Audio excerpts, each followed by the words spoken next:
सबसे पहले अतीक मीर साहब, अभी अशफाक साहब भी बात कर रहे थे कि बाउंस बैक भी करेगा, सूरत हाल बेहतर होगी, पूरी दुनिया के मामलात हैं, लेकिन इस वक्त ताजर जो आम ताजर है आपका, क्योंकि डायरेक्टली लिंक होता है अवाम के साथ भी और बिजनेसमैनों के साथ भी, ताजर क्या सोच रहे हैं इस बजट को लेकर इस वक्त?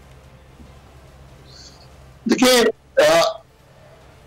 अंदेशे हमेशा यानी जो हम आइंदा के बारे में अंदेशे जाहिर करते हैं वो अच्छे होने चाहिए, और उस लिहाज से ठीक है, सब ये कहते हैं बेहतर हो जाएगा। अब एक मैशियत की सामने लाश पड़ी तो हम कहेंगे इंशाल्लाह ये जिंदा हो जाएगा, तो ऐसा तो नहीं हो सकता। इस वक्त हमारे सामने जो मंजर है वो हम आदाद शुमार के लिहाज से अगर देखें तो भी कोई उम्मीद बर नहीं आती, और ना ही मार्केटों की सूरत देखने के बाद हम ये कह सकते हैं कि मामलात बेहतर हैं, इसलिए कि मार्केटों में खरीदार नहीं है, महंगाई तारीख की बदतरीन सतह पर है और जीडीपी माइनस में है। बल्कि बजट से पहले ये कहा जा रहा है कि जीडीपी 6-7% तक रहने की उम्मीद है। तो आप खुद बताइए कि जब इस हद तक यानी फर्जी आदाद शुमार हो और मौजूदा सूरत यार इस हद तक खराब हो, तो ये सब बातें सिर्फ सियासी हैं। हुकूमत की कहीं पर पूरा साल विल नजर नहीं आई कि वो मैशियत को बेहतर करे, समझने की कोशिश करे कि मसाइल क्या है, दुरुस्त कैसे होंगे।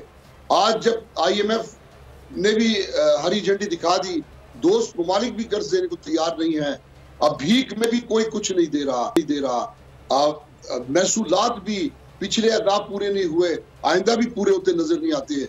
आज 8,400 अरब सूद देना है और पूरे साल में जो महसूलात हासिल होंगे वो 6,000 अरब से ज्यादा नहीं है। तो ऐसी सूरत में ये कहना कि बहुत अच्छा हो जाएगा, बजट से कोई खुशगवार कोई उम्मीदें वापस्ता करना, मैं समझता हूँ ये खुद फरीबी है। ये बजट तारीख का बदतरीन बजट होगा, और मैं नहीं समझता हुकूमत के पास ना सलाहियत है ना ही कोई हुकूमत की सोच है।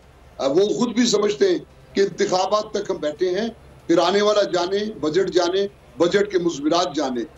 तो इस तरह तो हुकूमतें हो रही हैं, लेकिन बहुत से बहुत ये बेहतरी ये कर सकते हैं, यहाँ से बोझ उठाएं दूसरी जगह रख दें, वहां से बोझ उठाएं यहाँ रख दें। ये रद्दो बदल तो हो सकती है और होनी भी चाहिए कि कौन सा सेक्टर कितना बोझ उठा सकता है। दुनिया भर में ऐसा होता है, अगर ये ऐसा भी कर लें तो मैं समझता हूँ कि छोटी सनतों को, छोटे ताजरों को रिलीफ मिल सकती है। लेकिन अगर ये जैसे जीएसटी की शरह सबके लिए एक ही शरह है, एसएमईज के हवाले से हुकूमत के और हुकूमत के एसएमईज के बड़े तहफ़्फ़ुज़ात रहते हैं। हम इस पे बात करते हैं मज़ीद भी कि क्या होना चाहिए जो आप बात कर रहे हैं। अगर आपको ये वीडियो पसंद आई है तो सब्सक्राइब कीजिए और बेल आइकॉन को प्रेस कीजिए। अदलो इंसाफ की बात सब करते हैं, पर हकीकत में सच के साथ निडर होकर खड़े रहने की जुर्रत नजर नहीं आती। बोल ने तश्कील दी 10 कोर्ट रिपोर्टर्स की टीम, जो केस की बेस तक जा पहुंचे। पैनल पे सफ़े अव्वल के legal experts, court round up, Neelam Arshad के साथ सिर्फ बोल पे। सब्सक्राइब करें और बेल दबाएं ताकि कोई खबर रह न जाए।